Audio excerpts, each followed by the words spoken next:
মায়ের গায়ে বিয়ের শাড়ি চমৎকার এই ছবিটি নিয়ে কথা বলবো আমরা দিঘির সঙ্গে। দিঘি, ছবিটি সম্পর্কে তোমার অভিজ্ঞতা আমাদের বলো। এই ছবিটাতে আমি শিমলা আন্টির সাথে অভিনয় করি এবং শিমলা আন্টির সাথে প্রথম ছবি এটা আমার। আমরা গাজীপুরে একটা আউটডোরে গিয়ে শুটিং করি, খুব মজা হয়েছিল শুটিংটা করতে গিয়ে। আমার মা ছিল তখন, তো কষ্টও হয়েছে। এখানে আমি দেখা যায় একটা পর্যায়ে সিনেমাতে দেখা যায় যে আমি অন্ধ হয়ে যাই এবং তখন আমাকে একটা অন্ধর অভিনয় করতে হয় এবং দেখাতে হয় যে আমি চোখে কিছু দেখি না, এবং এরকম অভিনয় ফার্স্ট টাইম আমি করি তখন। তো খুব সুন্দর ছবিটি এবং অনেক এক্সপিরিয়েন্স আমার এই ছবিটা করতে গিয়ে হয়েছে এবং আমার খুব ফেভারিট একটা ছবি। গল্পটা পুরোটাই দিঘির উপরে। আচ্ছা আচ্ছা। এবং এখানে অনেক অনেক কোনো বড় স্টার ছিল না, শুধুমাত্র দিঘির উপর বাজি করে এই পরিচালক এই ছবিটি করেছিলেন।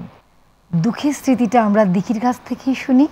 মেন্টালি প্রিপেয়ার থাকতে হয় যে এখন স্যাড, এখন কান্না করতে হবে, এখন এভাবে করতে হবে। তো আমি যেহেতু অভিনয়কে একটা খেলা মনে করতাম ছোটোবেলা থেকেই, তো আমার কাছে এগুলো কোনো ব্যাপারই ছিল না। আমি দেখা যেত কি এখন খেলে গিয়ে এখন আমি খুব হাসছি, হেসে টেসে গিয়ে সুন্দর চোখের নিচে পানি দিয়ে আবার কান্না শুরু আমার। হ্যাঁ, মানে একদম একটা অন্যরকম তখন। এবং আমার এটা করার সময় মা ছিল, আমার মা আমাকে এভাবে বুঝাতো যে মনে করো আমি তোমাকে রেখে চলে গেলাম, তুমি তখন কি করবে, কতটা তুমি দুঃখ পাবে, তুমি কিভাবে কান্না করবে। তুমি মনে করো আমি চলে যাচ্ছি তোমাকে রেখে, এখন যদি আমি শুটিংয়ের মাঝখানে তোমাকে রেখে চলে যাই তোমার কেমন লাগবে, এগুলো ভেবে তুমি শুটিং করো। এবং আমি তখন এগুলো ভেবেই শুটিং করতাম, এগুলো করতে করতে আমার সব হয়ে যেত। তুমি নিশ্চয়ই মাকে এখন খুব মিস করছো। খুবই মিস করছি। আমরাও মিস করছি। তুমি এই অনুষ্ঠানের মাধ্যমে মাকে কি বলতে চাও? আসলে মার জন্য আমি আজকে এখানে। আমি কোনোদিন দিঘি হতে পারতাম না আমার মা না থাকলে। আসলে পুরোটাই তার শ্রম দিয়ে আমাকে এখানে আনা। আমার তো কোনো টেনশনই থাকতো না কোনো সময়, কোনো মাথা ব্যথা নেই, কোনো টেনশন নেই। আমি আমার মতো থেকে যেতাম। আমাকে অভিনয় করানো, আমাকে দিয়ে এইটা করানো, এই ডায়লগটা বলানো, সব কিছুই আমার মা আমাকে দিয়ে করাতো, আমার মা আমাকে দিয়ে বলাতো। আমি কিছু একটা বলার আগে আমার মার মুখের দিকে তাকিয়ে থাকতাম। সে আমাকে ইশারা দিত, আমি তারপরে বলতাম। তো বলতে চাই যে তার জন্য আমি আজকে এখানে, বাট আমি তাকে আমার পাশে আর পাচ্ছি না। দাদা কিছু বলতে চাই? হ্যাঁ, আজকে যদি আসলেই অনেক কষ্টের জন্য যে যদি ওর মা বেঁচে থাকতো তাহলে আজকে আমি এখানে থাকতাম না, ওর মাই থাকতো এখানে। হয়তো আমরা তিনজনকে একসঙ্গে পেতাম, হয়তোবা সেটাই। কিন্তু দেখা গেল যে ওর মাই বেঁচে থাকতো, তখন আমি আমার কাজ নিয়ে ব্যস্ত থাকতাম। এখন যেটা পারি না, অনেক কাজ থাকলেও, অনেক শুটিংয়ের কাজ থাকলেও আমি ওর জন্য অনেক আমার সেগুলি করা হয় না। পড়ালেখা ছেদ না পড়ে আমার এই জন্যই সমস্ত ওকে নিয়ে আমার থাকতে হয় এবং ওকে বেশি সময় দিতে হয়। হয়তো ওর মা থাকলে সেই সময়টা আমার দিতে হতো না, ওর মাই ওকে দিত। আসলে পরিবেশটা একটু ভারী হয়ে গেছে। আমাদের এই গুণী শিল্পী যেখানে আছেন, আমাদের অনুষ্ঠান অবশ্যই উনি দেখছেন এবং নিশ্চয়ই দিঘির জন্য দোয়া করছেন, আমাদের সবার জন্য দোয়া করছেন। আমরা একটু বিরতিতে যাচ্ছি। দর্শক, সময় হলো বিরতি নেবার, আমাদের সঙ্গে থাকুন।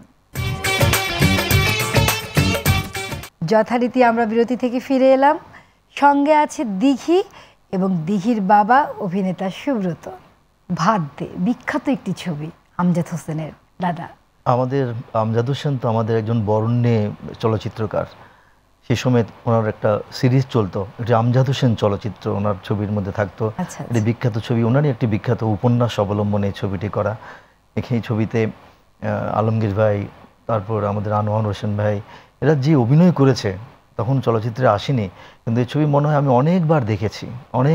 একেবারে আমাদের গ্রামীণ মাটির গন্ধের ছবি এই ভাত দে। এবং এই ছবির অভিনয় করে আরও একজন শিশু শিল্পী আমাদের এই চলচ্চিত্র জগতে এসেছিল এবং প্রথম ছবিতে সে পুরস্কার পেয়েছিল, যে বর্তমানে একজন বিখ্যাত গায়িকা আঁখি আলমগীর। হ্যাঁ দাদা, আমরা একটু বিরতিতে যাচ্ছি। দর্শক, সময় হলো বিরতি নেবার, আমাদের সঙ্গে থাকুন। যথারীতি আমরা বিরতি থেকে ফিরে এলাম। সঙ্গে আছে দিঘি এবং দিঘির বাবা অভিনেতা সুব্রত। দাদা, আমরা আমাদের অনুষ্ঠানের একদম শেষের দিকে চলে এসেছি। আপনি যদি মাই টিভি এবং দর্শকদের উদ্দেশ্যে কিছু বলতেন। আমার যতটুকু মনে পড়ে, আজ থেকে 3 বছর আগে একটি ঈদের অনুষ্ঠানে আমি এবং দিঘি উপস্থিত হয়েছিলাম। তো আমার এখন মনে হচ্ছে যে এই অনুষ্ঠান করতে এসে ঈদ মানেই কি দিঘি এবং সুব্রত। আজকেও দিঘি সপ্তাহ হচ্ছে এবং 3 বছর পরেও কোনো চ্যানেলের অনুষ্ঠানে আমি আর দিঘি মনে হয় আবার এই মাই টিভির অনুষ্ঠানে হাজির হলাম। তো মাই টিভির দর্শক এবং মাই টিভির যারা এই অনুষ্ঠানের প্রযোজক তাদের সবাইকে আমার এবং দিঘির পক্ষ থেকে ঈদ মোবারক। যেন আগামীতেও আবার কোনো ঈদের অনুষ্ঠানে আমি এবং দিঘি আবার আপনাদের সামনে হাজির হতে পারি এই কামনা করছি। দিঘি, তুমি কি বলবে? আমার জন্য অনেক অনেক দোয়া করবেন, আমার পরিবারের জন্য অনেক অনেক দোয়া করবেন, স্পেশালি আমার মার জন্য অনেক দোয়া করবেন এবং সবাইকে অনেক অনেক ঈদের শুভেচ্ছা। ঈদ মোবারক। দর্শক, ফেয়ার অ্যান্ড লাভলি নিবেদিত তোমাকে পাওয়ার জন্য 7 দিন ব্যাপী এই অনুষ্ঠানটিতে আমাদের সঙ্গে থাকার জন্য আপনাদের অসংখ্য ধন্যবাদ। আবারও ঈদ মোবারক জানিয়ে শেষ করছি আজকের এই অনুষ্ঠানটি।